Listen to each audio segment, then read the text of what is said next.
Hello YouTube, B3 here, back with another kicking action figure review. Today's review is over the Bandai Creations Burning Godzilla re-release.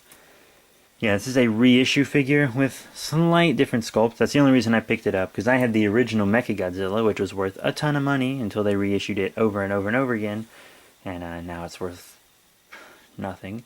So, we'll know more than the reissue anyways, because they're exactly the freaking same. But, so this is the re-release Godzilla. I can give you a side-by-side comparison with the original right here. Not too much difference. Got the same arms, and etc. Everything is basically the same. A few differences, as you can see. The new one is a bit taller. The old one is definitely shorter. The legs are definitely sculpted shorter. And he's a little thinner, I guess. Maybe a tiny bit. Now, this one's paint's darker. This one might have just faded over time, though, and he is kind of dirty. I've had this guy since he came out. I was a kid. I played with him, so... yeah, there's that. Obviously, spines are about the same. But the biggest difference is the tail. As you can see on the reissue, we have this curled up tail to help him fit in packaging better, which is the whole reason it's like that. And then the original release has a long, flat laying out tail, which is big enough a difference for me to want this guy. And I was going to buy him myself from Kmart for $10. But, I got him for Christmas. A buddy of mine hooked me up with him and the new King Caesar, because they reissued him again with the King Caesar wave. And he just picked me up both for Christmas, so big thanks, buddy. And yeah, really cool figure. Glad I have it. By no means am I replacing my other Burning Godzilla. It's a treasured figure from my childhood, and I'm going to keep it as long as I, can. And of course that's the one I use in G&G. My Godzilla toy parody, but whatever.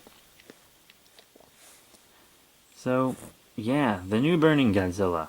Let's do articulation first. Pretty basic articulation. Head goes side to side on the swivel like that. Arms in and out. No big deal.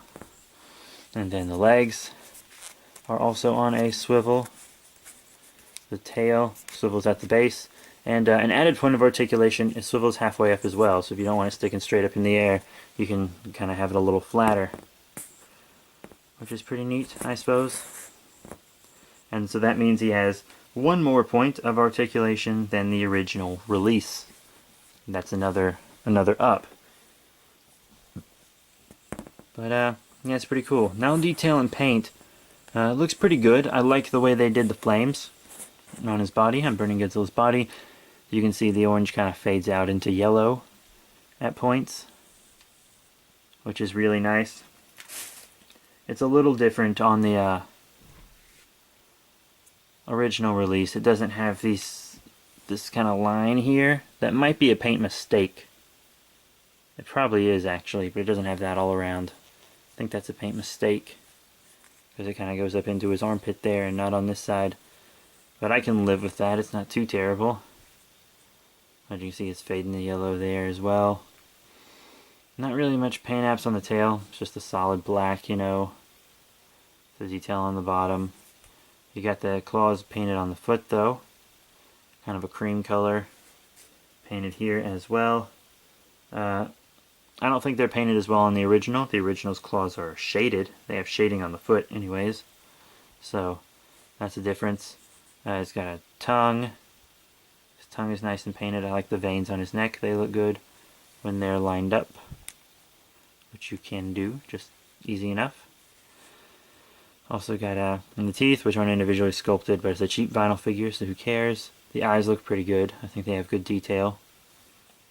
Very menacing looking eyes. Even though, I gotta say, they're mostly black and less orange, while the originals are mostly orange and less black. In fact, I'm gonna say the original has better looking eyes. Yeah, he definitely does. So that's pretty cool, I guess. Anyways, how about we get into size comparisons now?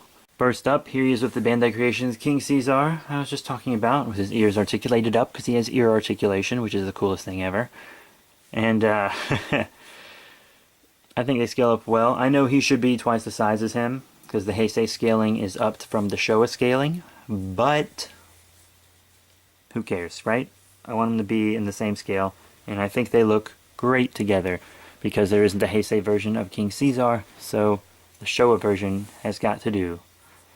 And then here's of a monster art, the Comi-con Explosion Godzilla. It's the Comi-con exclusive. Also, we call him Meltdown Godzilla because this Godzilla turned into this Godzilla in the course of a single movie. So, you could really say they're the same Godzilla, even, to a point. So say you're making like a fan film or something and you wanted Burning Godzilla to go into Meltdown. That'd be a good transition there, because you'd get more articulation if you were using this figure and not the monster art. Well, you get more articulation when you upped to this Godzilla is what I mean. The monster art obviously has more articulation. But, yeah, they scale up fine the other two, so he's going to scale up well with your other Bandai Creations figures and your other monster arts. So here's Godzilla with some of our Bandai Japan figures. Here he is with the Toys Dream Project Titanosaurus. I think they look good together. You know, Titanosaurus maybe should be a little taller, but it doesn't bother me. I think they look great. Then here's a monster from another franchise, or an alien from another franchise, not sure. It's an alien monster thing. But it's Bogal from Ultraman Mebius. I got both those at G-Fest. I just realized that. Just using all my G-Fest figures, actually. But, yeah, I think he scales up well with her. They look pretty cool together. All of them do. So all in all, what are my thoughts on the Burning Godzilla reissue from Bandai Creations? Well, if they had to reissue it, I'm glad they reissued it with a few differences. I'm glad he's a little tiny bit bigger, a bit taller. I'm glad that his tail has a different sculpt, and one more point of articulation also. That is all pretty cool. I mean, the paint's fine. There's a few mistakes, but, you know, nothing I can really gripe about.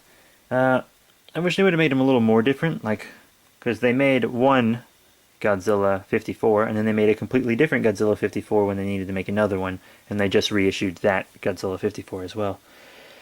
But, all in all, you know, scaling's good and stuff, so I'm going to give this guy 4 out of 5 stars. You know, I gotta take one off for some of the paint problems he has on his chest and his belly, but, you know, other than that, I think he's pretty cool. I think he's a pretty cool figure.